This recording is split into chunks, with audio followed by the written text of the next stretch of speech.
Drama serial समझौता में आज की एपिसोड में वकार साहब कहीं गुम हो जाते हैं। असद और जुहेब बड़ा परेशान होते हैं, उनको हर जगह ढूंढ लेते हैं, वो उनको कहीं नहीं मिल रहे होते। फिर असद के ज़हन में एक आइडिया आता है, वो कहता है कि मुझे एक जगह का पता है, ज़रूर पापा मुझे वहीं से ही मिलेंगे। वो कब्रिस्तान जाते हैं, देखते हैं वहाँ पर उनके पापा बैठे होते हैं, उनको घर लेकर आते हैं, उन्हें बड़ा समझाते हैं कि आप हमारे साथ तो कम अज़ कम ऐसे ना करें। लेकिन उनके पापा को कोई बात समझ नहीं आती, वो बड़ा परेशान होते हैं, उनकी मेंटली हेल्थ बिल्कुल भी ठीक नहीं होती।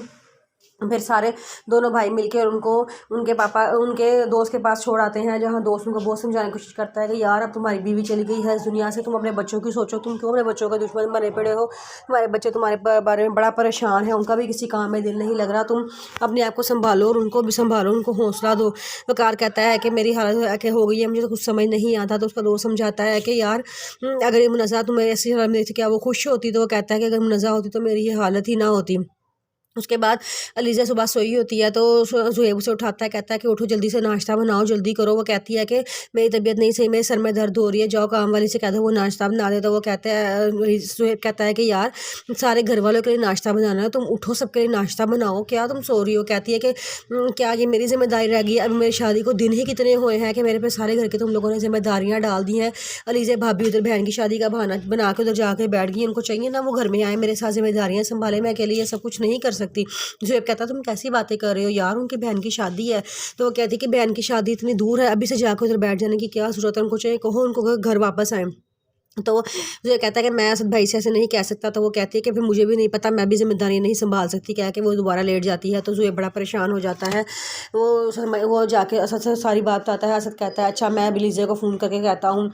अलीज़ा को फ़ोन करता है तो अलीज़ा कहती है कि आज रात डिनर है, मामा ने आपको डिनर पे बुलाया है, आपके लिए स्पेशल डिनर अरेंज करवाया है। तो असद कहता है कि मैं डिनर पर नहीं आ सकता, बल्कि मैं तुम्हें भी कह रहा हूँ तुम घर वापस आओ, जिम्मेदारियाँ संभालो सारी आके।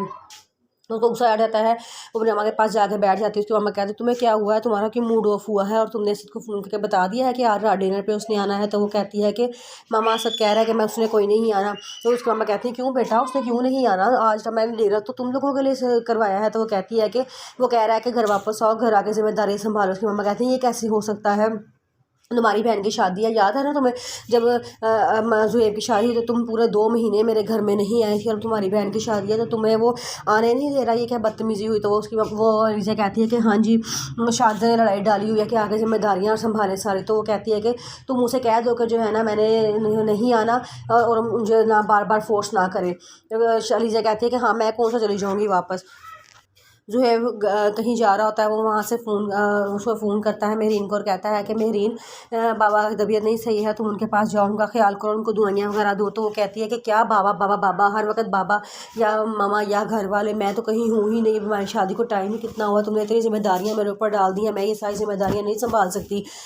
अलीज़ा को वो घर वापस आए और आके सारे घर की जिम्मेदारियाँ संभालें। ज़ुहैब कहता है तुम कैसी बातें कर रही हो मेहरीन, तुम ऐसी तो कभी भी नहीं थी। वो कहती है कि ऐसे हालात भी कभी नहीं थे, अब इन हालात ने मुझे ऐसा बना दिया है, मैं थक जाती हूँ, मुझसे सारे काम नहीं होते हैं, मुझसे जिम्मेदारियाँ नहीं संभाली जाती हैं।